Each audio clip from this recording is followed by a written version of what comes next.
for you desire to give us a future and a hope.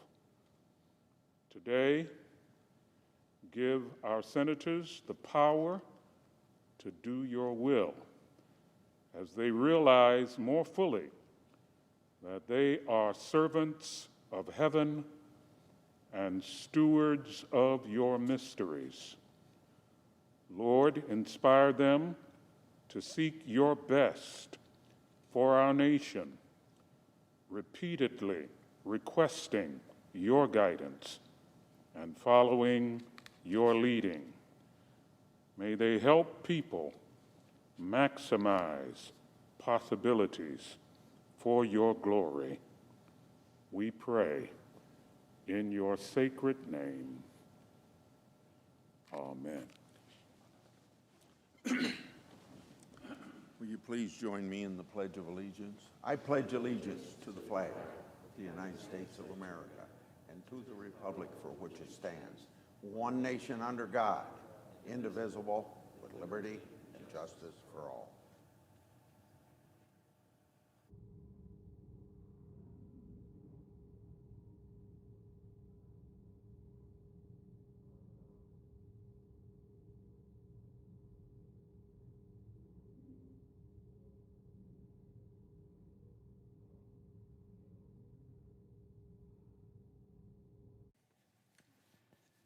Madam President, Senator from Iowa.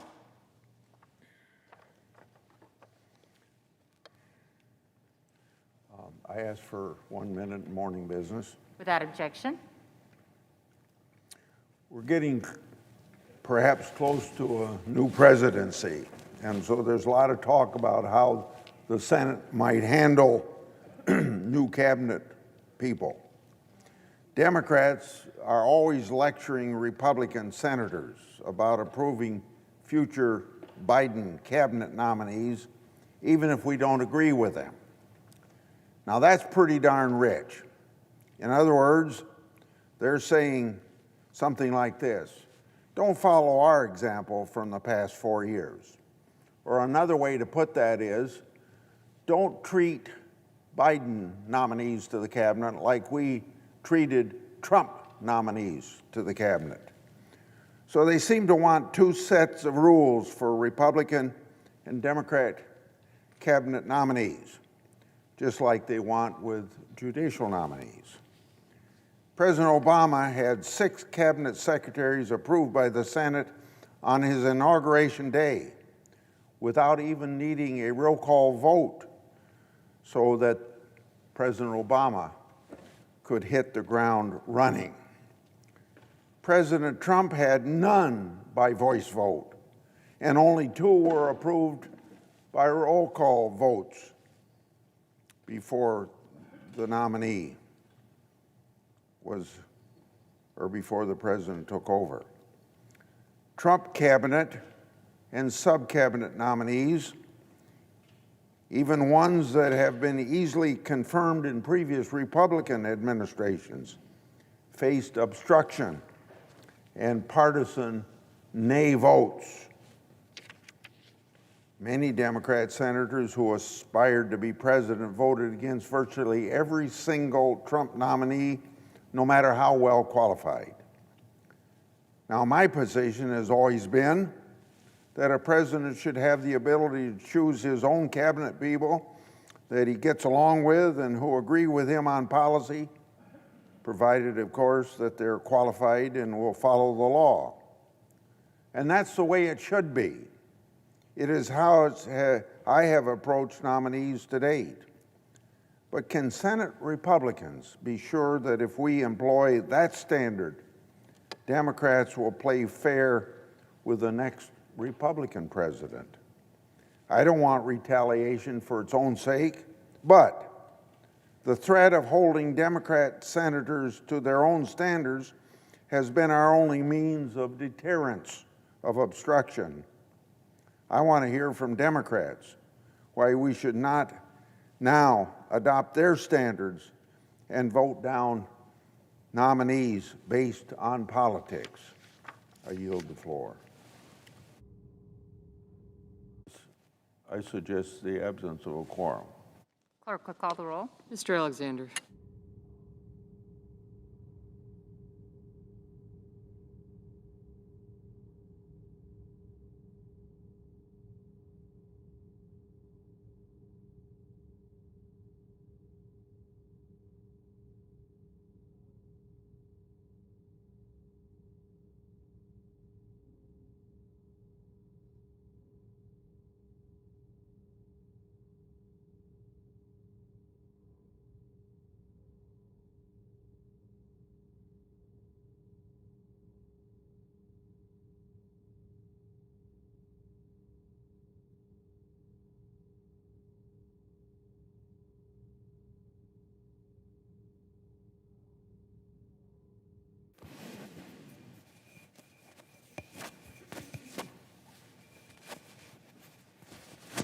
Democratic Leader, Madam President, Assistant Democratic Leader, ask consent the quorum call be dispensed with. without objection. The leadership time is reserved. Morning business is closed. Under the previous order, the Senate will proceed to executive session to resume consideration of the following nomination, which the clerk will report. Nomination, the Judiciary, Charles Edward Ashley, Jr. of Tennessee, to be United States District Judge for the Eastern District of Tennessee. Madam President, Assistant Democratic Leader, Madam President, I'm sorry that the senator from Iowa who spoke before me left the floor before I could get his attention. Senator Grassley is my friend. We've served together for many years. We've worked on a lot of things together, and I'll bet we will in the future. I like working with him. He shoots from the hip, tells you exactly what he thinks. He's got, I know this sounds a little vain, but a little Midwestern approach to him that I like a lot. And he just gave us a little reminder here about the difficulties that faced some of the Trump nominees on the floor of the United States Senate. I remember that. There were some that were delayed because of very basic things. They had not filed their financial disclosure forms and the ethics reports, which were expected of all cabinet nominees. I don't expect President-elect Biden to cut any corners. I expect his nominees to follow the rules and the law, and I'm hoping that they will have bipartisan support when they come to the Senate. I want to give this president a chance to get off to a good, solid start, and he's going to need it. We are in the midst of this pandemic. The numbers that roll in every single day are frightening. Even in my home state of Illinois, where Governor Pritzker and Mayor Lightfoot and so many others have worked hard to establish standards of conduct which will keep people safe, we know that the numbers are just unacceptable in terms of infections and hospitalizations and sadly deaths as well. Over 300,000 Americans have died. We want to make sure that President Biden, Vice President Harris have the team and the wherewithal, the resources to respond quickly when they take office on January 20th. I hope my Republican friends will join me in that effort. They have every right to expect these nominees to answer the very basic questions that are required, but I hope that they'll also do their best to expedite that process so that those going into critical positions to keep our country safe from this pandemic are in place, as well as those who are going to serve our nation in critical capacities, whether it's Secretary of State or Attorney General or Department of Homeland Security. But I look forward to working with my friend from Iowa, and I take heed of his warning that we will hold these nominees to the same standards as we held President Trump's nominees. Madam President, we are at the 11th hour before a funding deadline where the budget of the United States is at stake. Tomorrow, the continuing resolution expires, and we are facing the prospect of another continuing resolution. I pray that we don't do that. This has been a very disappointing year for the appropriations process. Historically, the process begins with the president's budget, and then comes a budget resolution passed by the House and the Senate for the spending priorities in the next fiscal year. We didn't do that. Then there's an allocation, usually, after the passage of a budget resolution, of how much each subcommittee of the Appropriations Committee can work with, total amounts of dollars. We didn't do that. Then the subcommittees have hearings, and some of these subcommittees of appropriations, many hearings, to explore whether the dollar amounts that are allocated for a certain purpose really are well spent and serve their purpose. We didn't do that. Then the subcommittee is supposed to meet and vote out an appropriations bill at the end of that process, reporting it to the full committee, and we didn't do that. And then the Appropriations Committee is supposed to take up the subcommittee's product, debate it, subject to amendment, and pass it out for consideration by the full body. We never did that as well. The matter is supposed to come to the floor of the Senate, be debated as well, perhaps amended, pass the Senate if it has the right necessary vote. We didn't do that. And then it's supposed to go to the House of Representatives and to see how it matches up with their similar work product. We didn't do that either. Ultimately, it may result in a conference report, according to the rules, between the House and the Senate, and that never happened. So the entire budget and appropriations process was completely avoided. And we find ourselves extending a continuing resolution for the spending of the United States government for weeks at a time until after the election. So now we face the prospect of the 11th hour, a decision to finish the work we were elected to do, or to simply delay this situation again. Well, we need to do our job, and we need to do it now. We need to pass our annual appropriations bills and to keep the government running. I cannot imagine the unforgivable and embarrassing tragedy it would be if the government is shut down for our failure to reach a decision. We need to pass a COVID relief bill. I was happy to join a group of 10 senators, 5 Democrats and 5 Republicans. 3 weeks ago, we met for dinner one night, safe social distancing in one of the members' houses, and spent several hours talking about our frustration that we hadn't passed a COVID relief bill since March when we passed the CARES Act. And we know that things have gotten worse in this country, not only in the pandemic, but also in the state of the economy. For some reason, we just couldn't reach an agreement, the two parties. Well, this mixed group of senators, both political parties, had a bold idea: let's try to do it ourselves.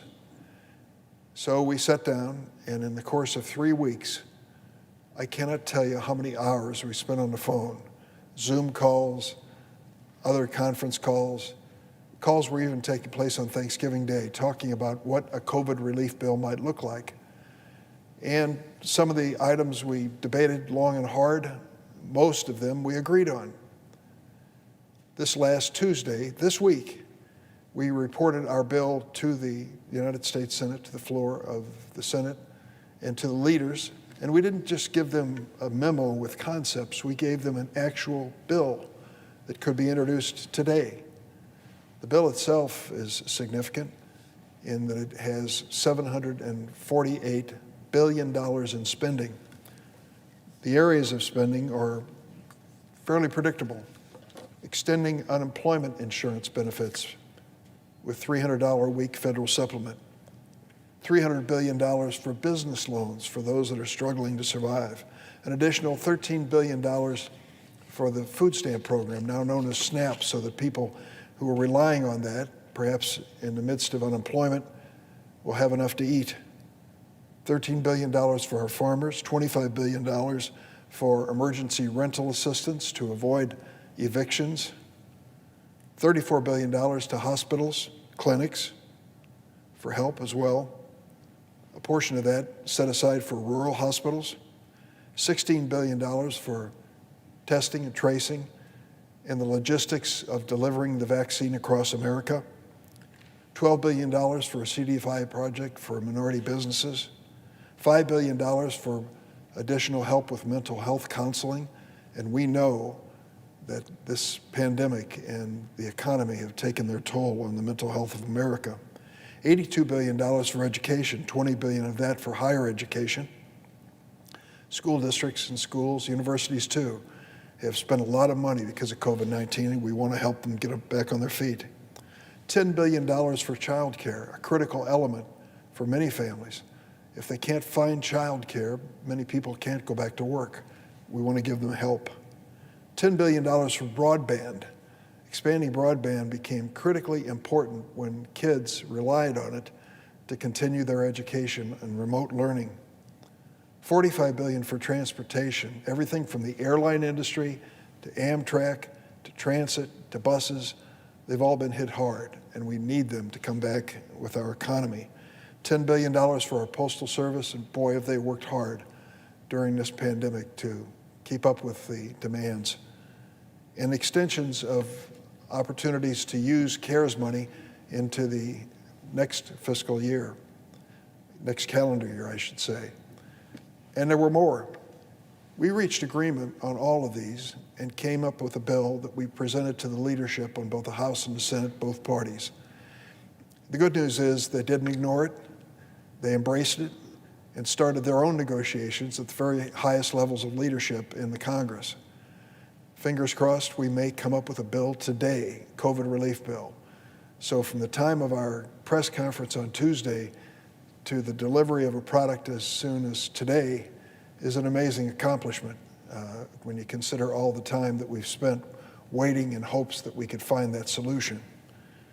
We have made significant progress. Funding the government is basic to our work in Congress, and this COVID relief bill is essential as well. Now, I'm disappointed in our work product as pride and disappointment. The disappointment is the fact that we didn't reach an agreement on state and local government assistance. I favor that strongly, and I hope we turn to that issue as soon as we return in January. Also, there was a question of liability in lawsuits during the time of COVID-19. We offered several alternatives. The Republicans countered with theirs. We never had a meeting of the mind on that issue. I hope that we do return to it at some point, soon. We need to put government spending on a course that makes sense for the next year that we're going to be tackling as soon as January. For the military and the FBI, public housing and transportation, medical research, cybersecurity, governing is the worst in any way that we approach it. Governing by CR is the worst possible way to do business. Continuing resolutions impede our government's ability to operate efficiently and frankly waste money. Taxpayers deserve better. A continuing resolution would leave us operating under funding levels which, before we face this national emergency, which is in every part of America today. It would restrict agencies from shifting dollars around to meet the challenges, and it would hurt their ability to plan ahead, hire and train new employees, start new projects. Continuing resolutions cause delays in contracts and grants when we need them the most. There are many examples of these. Funding for medical research. I don't think there's an American alive today who doesn't value medical research more today than they did a year ago. The Warp Speed project appears to be a dramatic success, and I pray that it will be. Although I've been a frequent critic of this administration, I want to give them credit for organizing this effectively and delivering a vaccine in a timely way, almost amazing timely way in this pandemic that we face. I thank all who were involved in it, especially the scientists and researchers who didn't give up until they found these vaccines. We know that FEMA has been would be prohibited from awarding Homeland Security grants to state and local governments unless we do our business of passing a budget. Safety and efficiency improvements in our transportation programs, such as bridge repairs, need to be timely and implemented. States and cities would not receive their community development block grants, which they desperately need. The list goes on and on. Our constituents elected us to do a job, And part of that job is to create a budget for this government. Months of bipartisan committee work and weeks of bipartisan negotiations should not be cast aside. I'm hopeful that we finalize a deal today and vote on it as early as today or tomorrow at the latest. We can't expect people to wait with any patience. We've waited too long ourselves. Let me close on a topic that is related to this, Madam President. The press reports of Russian hacking into the security systems of the United States are as troubling as can be. This is nothing short of a virtual invasion by the Russians into critical accounts of our federal government. It is possible that they have compromised some of the most important and sensitive information that this government owns, information that we rely on to keep America safe. Of course, Vladimir Putin denies it, but we know better. It's not the first time, but I hope it's one of the last times. We need to make it clear to Mr. Putin, to China, to Iran, to North Korea, and to any nation that would compromise and breach our security that there is a price to pay. No, I'm not calling for an invasion myself or all-out war. I don't want to see that happen. But it's no longer a buddy-buddy arrangement between the United States and Vladimir Putin. We have to take this man very seriously because he is a serious threat to the United States when he captures this kind of information which we use so that our troops are safe in the field, that we're safe in our homes. We thought we had a defense mechanism established. It turns out that it failed and compromised the integrity of our security in the cyber world. We need to do better. Through the Department of Homeland Security and the Department of Defense, dedicate the resources and say to Mr. Putin and others like him around the world, we're not going to stand by and let you take advantage of us. There will be a price to pay for this. And frankly, if we do anything less than that, it is hard to imagine we're doing our best to protect this great nation. There'll be more. I'm sure there'll be secure briefings for members of Congress going into detail here. But the news that's coming out in the media is very troubling. We need to do all that we can to keep America safe. And when adversaries such as Russia torment us, tempt us, breach the security of our nation, we need to respond in kind. Madam President, I yield the floor and suggest the absence of quorum. Clerk will call the roll. Mr. Alexander.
Madam President. Majority Whip? Madam President, is the Senate in quorum call? It is. I would ask unanimous consent that quorum call be lifted. Without objection. Madam President, I am encouraged that we are making progress on coronavirus relief legislation, but we need to finish up and get this bill out the door. The virus is surging around the country, and we need to get help to struggling Americans as soon as possible. The time for debate is over. Let's get this done. Madam President, we started this week out with a tremendously hopeful moment in our COVID fight, the first vaccinations against this virus. It's incredible that barely a year since we first learned about the virus, we have a vaccine, with more vaccines likely on the way. And I've been thinking a lot this week about the people who volunteered for vaccine trials.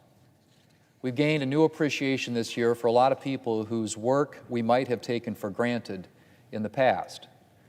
The farmers and grocery store workers and truck drivers who've kept food on our grocery store shelves. The delivery drivers whom we have relied on so heavily this year, who have brought our packages to us so that we can minimize our time at the store. All the workers whose jobs can't be done from home, from electrical workers to trashmen to pharmacists who get up every day and put on their masks and go out and keep our country running.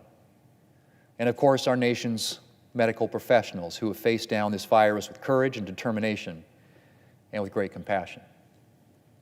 There have been a lot of quiet heroes this year, Madam President, and the people who volunteered for vaccine trials should be high on that list. A lot of courageous people stepped forward when we needed them. And we would not have a COVID vaccine today without their willingness to help. Madam President, Monday was the beginning of what will hopefully be a decisive victory in our COVID battle. And we owe that to the hard work and persistence of medical researchers. But we owe it also to the vaccine trial volunteers who enabled researchers to complete the process of developing a safe and effective vaccine. It's no exaggeration to say that the bravery of vaccine volunteers could end up saving hundreds of thousands or even millions of lives. I doubt we'll ever know most of the volunteers' names, but they are heroes of this battle just the same. And I am very grateful for the opportunity that they've given us to defeat this virus. Madam President, before I close, I'd like to take a moment to pay tribute to one of my staffers, Johanna Jablonski. Johanna's originally from the small town of Ethan, South Dakota, is a graduate of and former basketball star at Mount Marty College. She first joined our team as a summer intern working in Sioux Falls. And a little over 6 years ago, she moved to Washington, D.C. and became a permanent member of the office. She started out as a staff assistant and eventually worked her way up to become my scheduler and our starting softball pitcher, I might add, here in D.C. Madam President, when Johanna first came to my office, she intended to move back home after a year or two. But God had plans for her here in D.C. About 3 years ago, she met her husband, Anthony, at a Boy Scout fish fry at St. Peter's Church right here on Capitol Hill. I know Johanna regards that as a blessing for her, but it was a blessing for our office too, because we got to keep her around a little longer than she had originally anticipated. But now, in a couple of weeks, Johanna will move back to South Dakota. And we are all very excited for her. But she will be sorely missed. Madam President, I know I don't have to tell you or any other senator here just how important the role of a scheduler is in any office. The days here on Capitol Hill are busy. Our schedulers are the ones who bring some semblance of organization to an otherwise chaotic day, making sure that we get to connect with our constituents in town, to make it to committee hearings and votes on time, get the briefings we need on legislation, and much more. Johanna's not only a good scheduler, she is a great one. I will miss her patience, her professionalism, and her unparalleled ability to keep the trains running on time. But what I think the rest of my staff will miss the most about Johanna is her kindness. Johanna has had a positive impact on pretty much every staffer who's worked for me during her time here, taking the time to get to know each of them on a personal level. Whether she's interacting with an agency head, a constituent, or a fellow staffer, she is always the same: unfailingly gracious, patient, and kind. No matter how busy or chaotic the day, Johanna can be counted on to bring a steady hand and a positive attitude. She is a woman of deep faith, and it shows. And I am sad to see her go. But I want to wish her the very best of everything as she embarks on this new chapter in life. Johanna, thank you for all your hard work on behalf of South Dakota. You will be missed. Madam President, I yield the floor, and I suggest the absence of quorum. Clerk will call the roll. Mr. Alexander.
Mr. President, Majority Leader.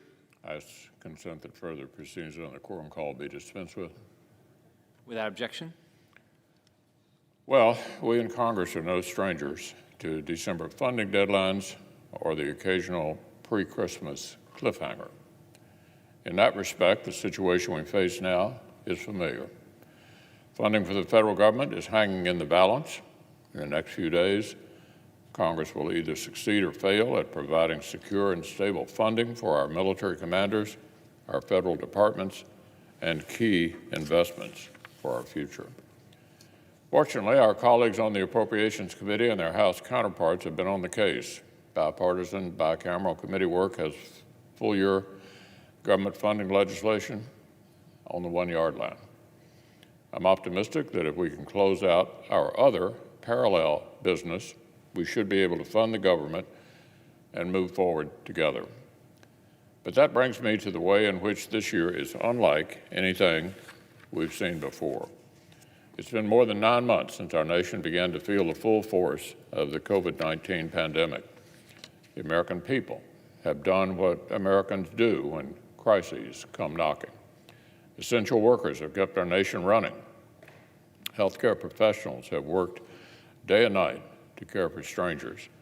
Heroic American businesses have adapted, reinvented, and obeyed the advice of medical experts.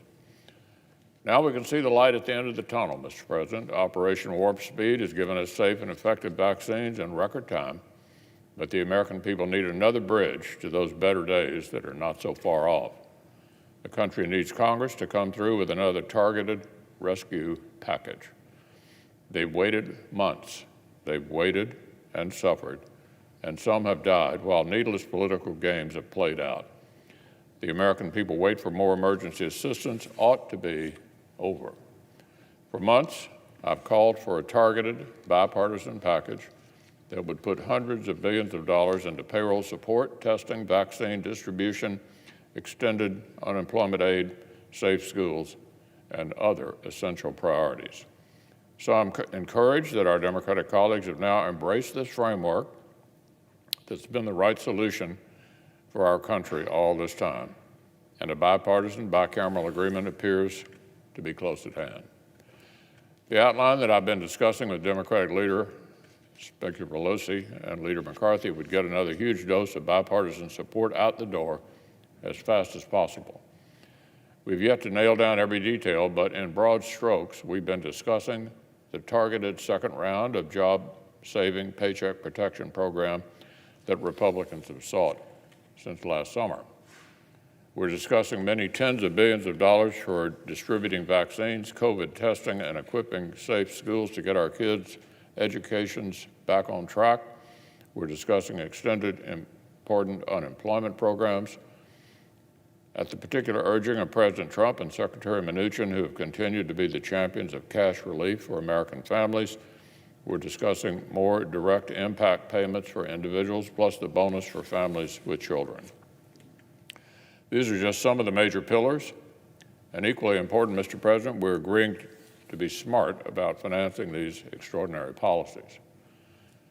Now listen to this. We intend to repurpose more than $400 billion in unspent funds, which we already allocated in the CARES Act. It turned out these funds did not need to be tapped to restore basic stability to our economy. It's time we put that money to urgent use. Like I said at the time yesterday, I'm heartened by our discussions and our progress. I believe all sides are working in good faith toward a shared goal of getting an outcome. But I will say this, Mr. President, in my judgment, we're very close to a point that arises in every major negotiation. It's the point where each side faces a fork in the road. Do we want to lapse into politics as usual and let negotiations lose steam? Do we want to haggle and spar like this was an ordinary political exercise, get wrapped around the axle of language or policy riders that we know are controversial? Or, on the other hand, after months of inaction, do we want to move swiftly and with unusual bipartisanship to close out our issues, seal the deal, and write text that can quickly pass into law? In short, we're near the point in this process where we decide if we're going to stay on the fast track or drift back toward business as usual. I say the answer should be obvious. After all these months, Struggling Americans don't just need action. They need action fast, fast.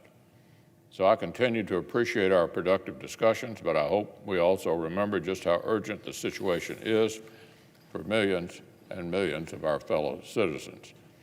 So for the information of all senators, we're going to stay right here, until we're finished, even if that means working through the weekend, which is highly likely. And if we need to further extend the Friday funding deadline before final legislation can pass in both chambers, I hope we'll extend it for a very, very short window of time. Our citizens can't afford for us to get bogged down in the back and forth. Let's finish up our bipartisan framework. Let's make law as soon as possible. That's what our people deserve. I suggest that. The clerk will call the roll. Mr. Alexander.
Mr. President, The Democratic leader? are we in quorum? Yes, I ask unanimous consent the quorum be dispensed with.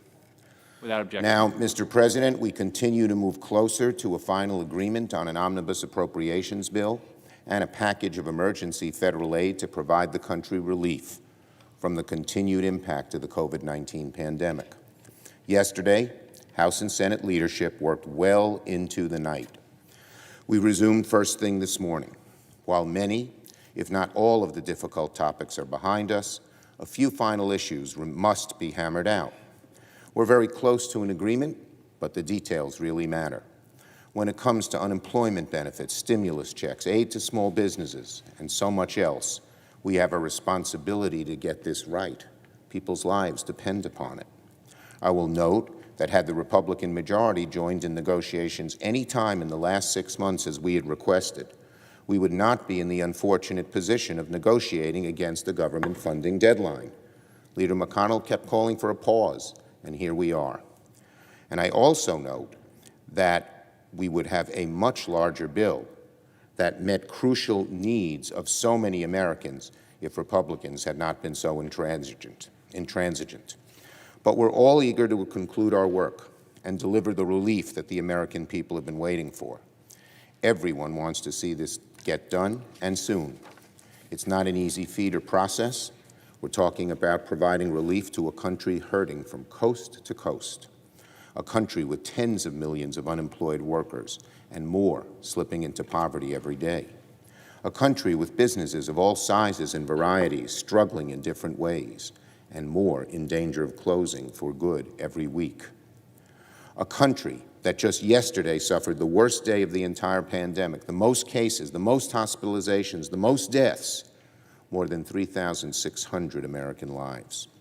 Already, we know that the size of this emergency relief bill would be the largest stimulus in the history of our country, if not for the other COVID relief bill, the CARES bill, which I negotiated with Secretary Mnuchin and we passed earlier this year.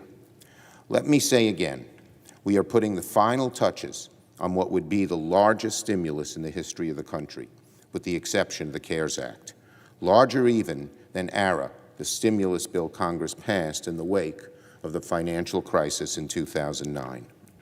None of the remaining hurdles cannot be overcome. Everyone is committed to achieving a result, and we will not leave until we get the job done. I yield the floor. Are you ready? Okay. All post-cloture time has expired. The question occurs on the Ashley nomination. Is there a sufficient second? Appears to be. Clerk will call the roll. Mr. Alexander.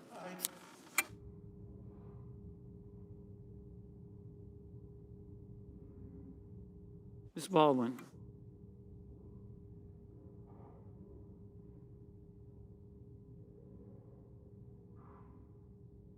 Mr. Barrasso. Mr. Bennett.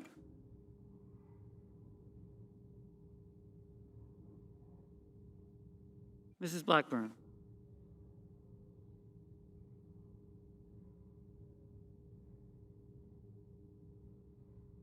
Mr. Blumenthal.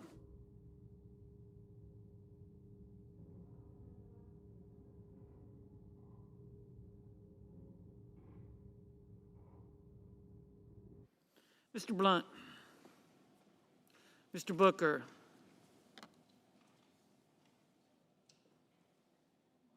Mr. Bozeman.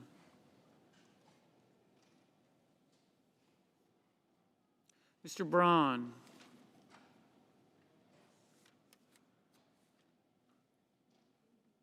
Mr. Brown.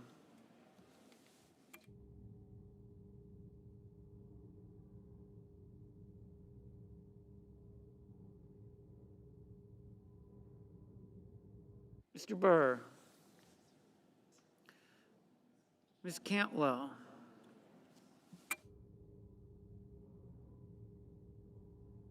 Mrs. Capito. Mr. Cardin. Mr. Carver.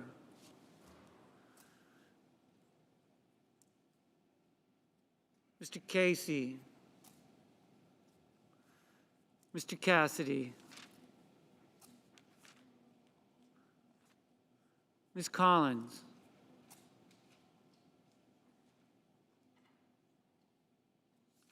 Mr. Coons, Mr. Cornyn,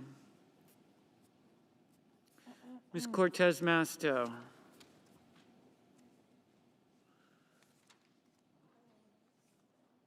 Mr. Cotton,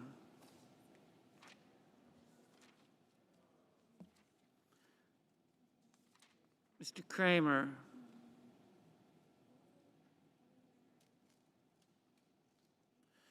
Mr. Crapo, Mr. Cruz,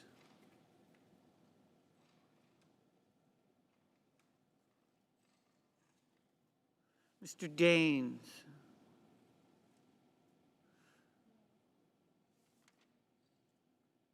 Ms. Duckworth,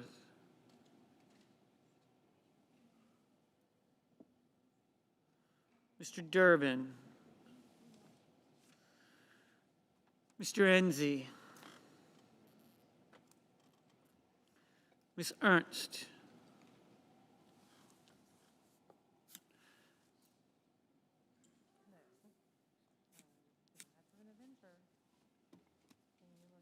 Mrs. Feinstein,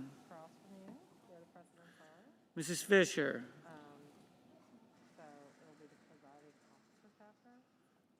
Mr. Gardner,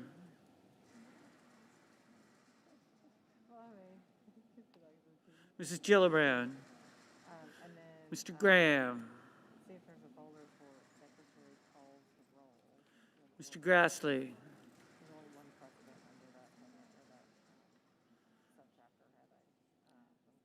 Ms. Harris,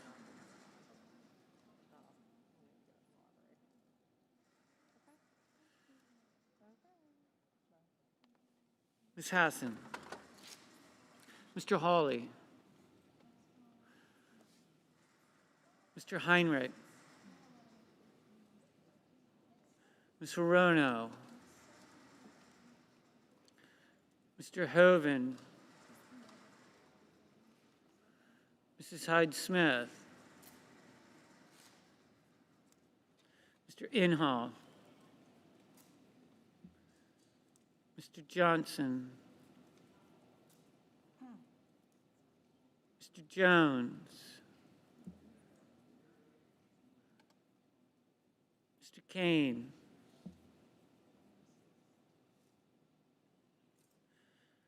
Mr. Kelly, Mr. Kennedy, Mr. King, Ms. Klobuchar, Mr. Langford, Mr. Leahy, Mr. Lee,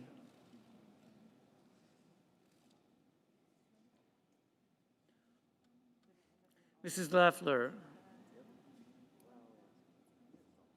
Mr. Manchin, Mr. Markey,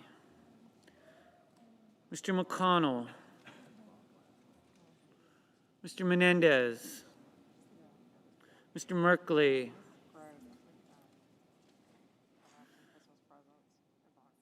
Mr. Moran, Ms. Murkowski,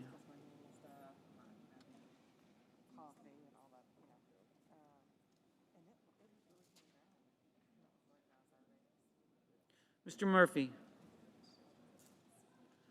Mrs. Murray, Mr. Paul, Mr. Perdue, Mr. Peters, Mr. Portman, Mr. Reed, Mr. Risch, Mr. Roberts, Mr. Romney, Hey, Megan, keep a script for the Ms. Rosen. Mr. Rounds. Mr. Rubio.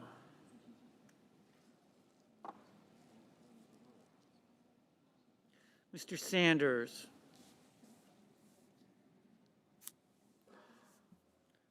Mr. Sass. Mr. Schatz. Mr. Schumer.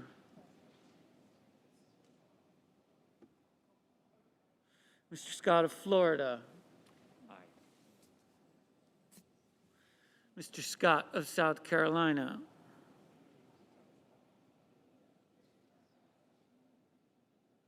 Mrs. Shaheen.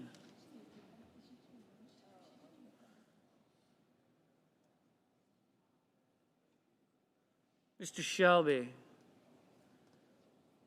Ms. Sinema. Ms. Smith. Ms. Stabenow.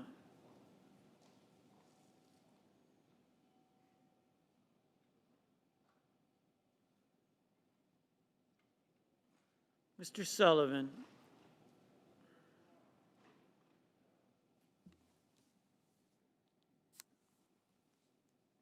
Mr. Tester. Mr. Thune. Mr. Tillis. Mr. Toomey. Mr. Udall. Mr. Van Hollen.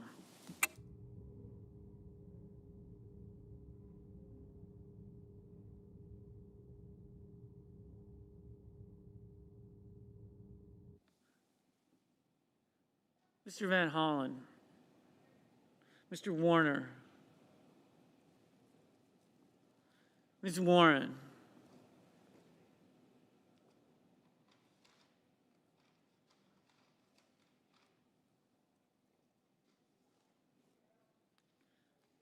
Mr. Whitehouse.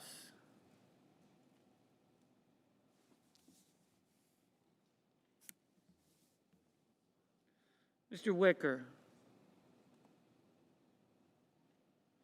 Mr. Wyden.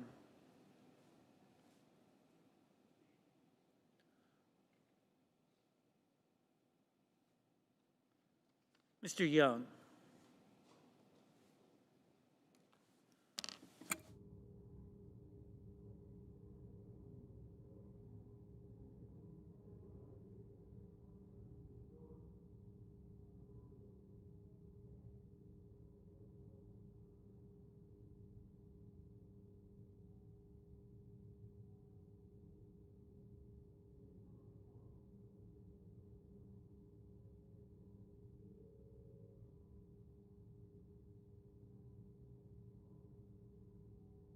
Senators voting in the affirmative: Alexander, Cornyn, Hyde-Smith, Manchin, Scott of Florida, Thune.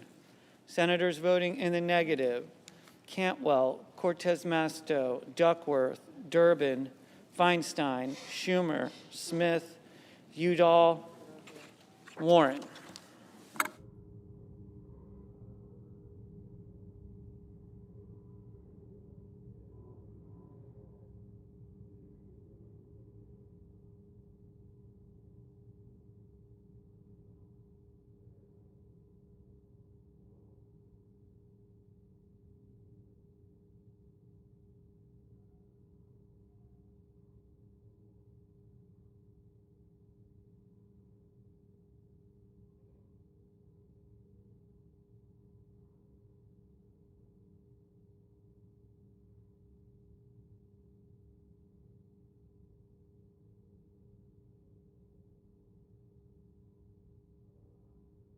Mr. Roberts, aye.